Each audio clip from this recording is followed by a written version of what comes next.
There is one critical legal risk that we should all be completely aware of. Puerto Rico has set aside, there are two key categories of debt. The debt backed by the sales tax pledge, which has been exempted from a constitutional provision called clawback, and the general obligation bonds, which are protected constitutionally, and one of the ways in which they are protected is Puerto Rico's right to claw back other revenue pledges to pay the general obligation bonds. The core problem that Puerto Rico faces is that it has set aside, because of the structure of the bonds, and I apologize if this gets kind of detailed, funds to make payments on the sales tax backed bonds. So those payments will be made. The money has already been set aside. It has not set aside money to make payments on the general obligation bonds. And on July, absent a miracle, there will not be payments made on the general obligation bonds. At that point in time, the general obligation bonds will litigate for enforcement of their constitutional priority against the government of Puerto Rico. And I'm fairly confident they will also challenge the constitutionality of the exemption from clawback of the sales tax backed bonds, which will be litigation from one group of bonds to another, which will force a decision about the ability of Puerto Rico to continue to set aside money to pay the sales tax backed bonds when it is not paying other categories of debt in full. I could go on, but there are other possible sources of litigation that are quite likely to happen when there is a broad default. And some of this debt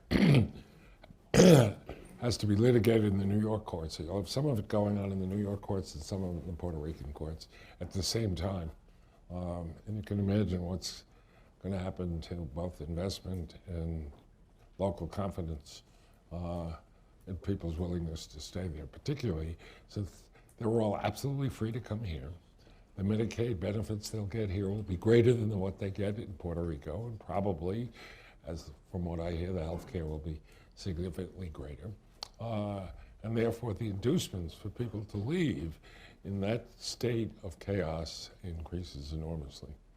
And is that in our collective interest? I don't think so. I'd just like to mention that 3 bond insurers are already suing Puerto Rico in federal court in San Juan. The case was filed in early January, and no government services has stopped.